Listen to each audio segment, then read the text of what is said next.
These are directions for how to complete your double entry journal. So yesterday we talked through the requirements for your double entry journal. Your bibliographic information needs to be at the top before you start filling in anything having to do with this table right here.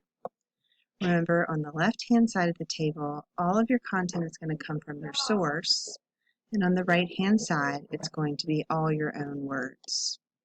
Your prompts for each right here in the table on the first page. Remember, you have 7 options, but you must choose 4 of these questions to answer, and you have to answer question number 7 for all the sources. Each of your responses should range between 3 and 5 sentences. So I'm going to go ahead right now and look at one of my sources on my food truck outline, which is the one we looked at yesterday. Should you open a food truck, what to consider first. So open my source.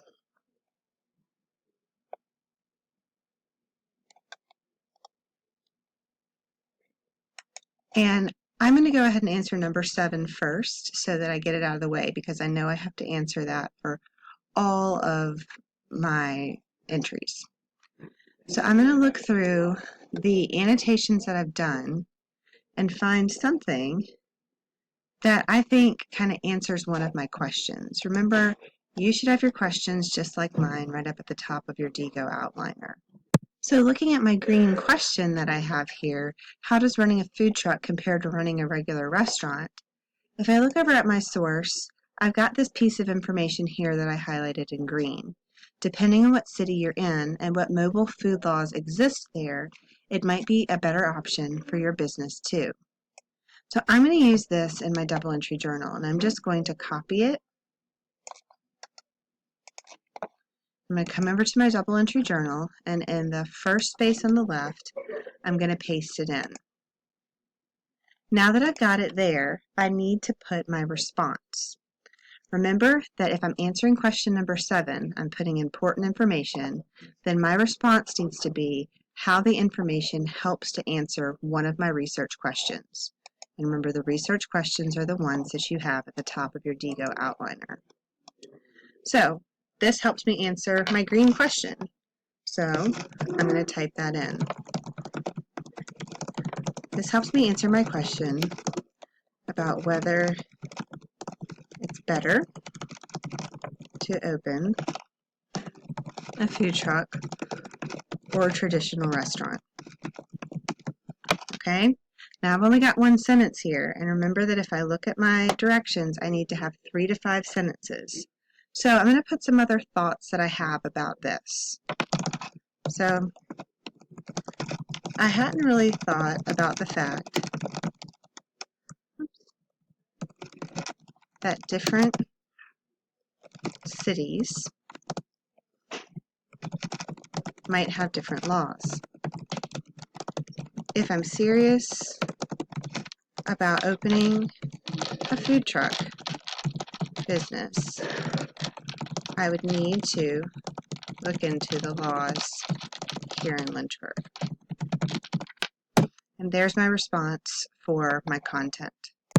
Okay, and so now that my first entry is done, I know that I need to do 3 more entries. And if I scroll up and look, I've done number 7, so I can't do any more number 7s. I can only do 1 of each question per source. But I can choose any of the top part that I want to. And one that I thought while I was reading my source was a sentence or passage that produces a positive or negative reaction. So I'm going to come back over to my source, and I'm going to scroll down, and this next place that I highlighted says weather is another major concern to consider. Unless you have an extended roof to cover the customers waiting in line or those seated in the surrounding area, rain or snow will hurt, if not kill, business.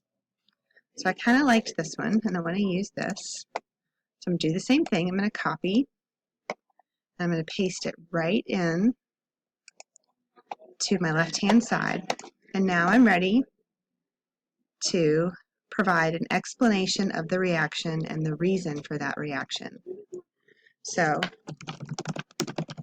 this actually produced a negative reaction for me for a couple of reasons. First of all, I hadn't really thought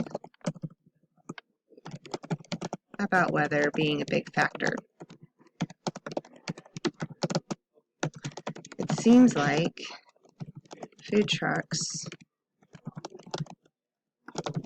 in New York City do just fine, and they don't always have the best weather. Also, from personal experience, I've gone to food trucks when the weather wasn't great and still really enjoyed my food.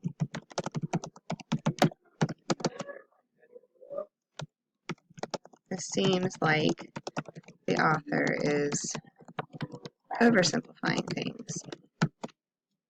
Okay, this one I've got 4 sentences, but remember I can have between 3 and 5, so I'm good. A little bit longer response than the first, but I provided a lot of good detail, which is going to get me the grade that I want. So I would now need to finish out this source by adding 2 more entries. I can add anything other than number 7 or number 2 because I just did those. So I could find a statement of the author's opinion and why I agree or disagree with that.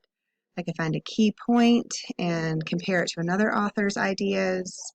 I could find something that relates to something personal to me and then explain that personal experience. I could find something confusing and then explain what it means and how I figured that out. Or I could find a main idea or key concept and explain why it is so important in this article. Either which way, I'm answering 4 of these questions for each of my sources, 3 to 5 sentences on this side. I'm not numbering the questions, you'll notice, because my response should be able to show Ms. Stuckey exactly what question I'm answering. So, bottom line, bibliographic information here, answer your 4 questions here, and you'll be good to go. Let us know if you have questions.